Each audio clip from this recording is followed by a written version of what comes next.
Ing wekasan iku dadi betih.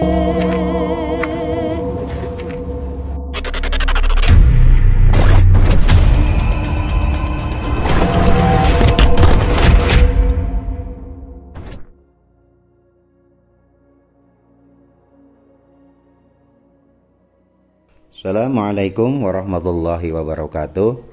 Alhamdulillahilladzi anzala sakinatan fi qulubil mu'minin. Asyhadu an la ilaha illallah wahdahu la syarikalah al-malikul haqqul mubin. Wa asyhadu anna sayyidana Muhammadan abduhu wa rasuluh shadiqul wa'dil amin. Selanjutnya kita berziarah di makam Eyang Yudo Kardono yang berada di Jalan Cempaka nomor 25, Kecamatan Tegalsari, Surabaya, Jawa Timur. Kondisi area makam yaitu pintu gerbang dengan gapura dan patung burung Raja Wali dan buah pala. Saat memasuki halaman pesarian ini, suasana terasa tenang dan sejuk. Komplek pesarian ini dipugar kembali pada tahun 1959 sampai 1960 dan dengan catatan tanpa merubah bentuk dalam dari makam tersebut.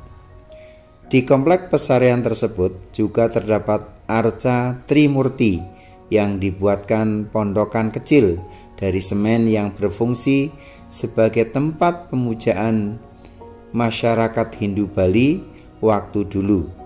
Dan di situ terdapat musola ujung galuh berbentuk rumah panggung sebagai tempat ibadah umat muslim. Di atas makam Yudo Kardono terdapat lambang matahari Majapahit, adalah lambang yang kerap ditemukan di reruntuhan bangunan yang berasal dari masa Majapahit. Lambang ini mengambil bentuk matahari bersudut 8 dengan bagian lingkaran di tengah menampilkan dewa-dewa Hindu. Di makam tersebut terdapat juga 3 makam. Pertama adalah ruang makam Pangeran Yudo Kardono dan 2 makam di depannya adalah abdi setia sang Panglima. Kemudian di area makam Yudo Kardono terdapat sanggar pamujan, tempat ritual para penganut kejawen yang mempelajari ilmu Jawa sejati. Di sana ditemukan pula bangunan Ontobogo yang berupa ukiran batu besar. Pada bagian tengahnya terdapat kucuran air yang dipercaya sebagai lambang kemakmuran oleh warga setempat. Dalam komplek pesarian ini terdapat juga Balai Mojopahit. Tempat itu merupakan sarana penginapan atau istirahat para musafir atau peziarah yang berniat bermalam yang mengikuti ritual di pendopo utama. Biasa dipakai untuk sedekah bumi di wilayah Tegalsari, di mana lokasi pesarian ini berada.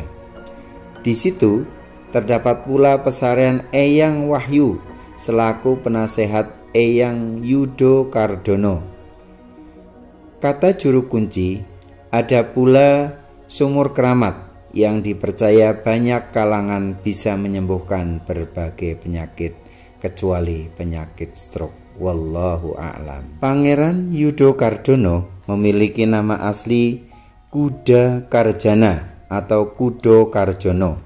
Dalam buku Kakawin Nagara Kertagama disebutkan bahwa nama-nama pembesar bangsawan kerajaan Majapahit menggunakan nama binatang di depannya, seperti Gajah Mada, Kebu Anabrang, Lembu Sora, dan beberapa pembesar lainnya.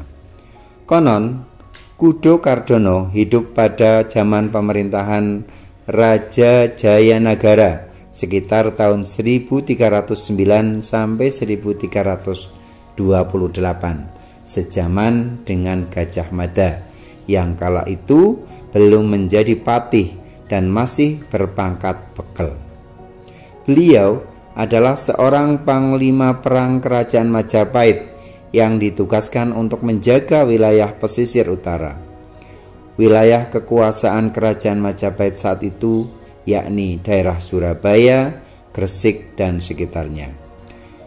Raden Kudokardono merupakan komandan perang kepercayaan Raja Jayanegara atau Kalagemet.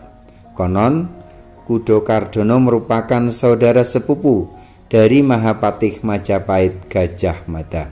Atas perintah Pangeran Jayanegara, Kudokardono dengan keberaniannya berhasil menumpas pemberontakan Kuti dan pemberontakan Nambi yang hendak menyerang pemerintahan Jayanagara, yang mana wilayah Surabaya atau Surabaya kala itu masuk wilayah kerajaan Majapahit.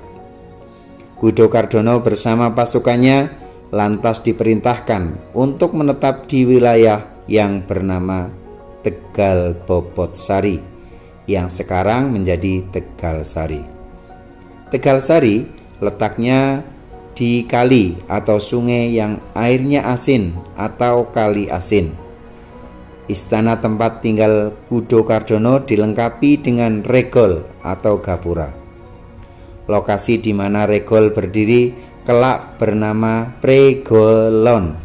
Kudokardono meninggal dan jasadnya dimakamkan dekat istana yang tidak berubah hingga sekarang. Dipercaya makam Kudokardono merupakan makam bukan petilasan.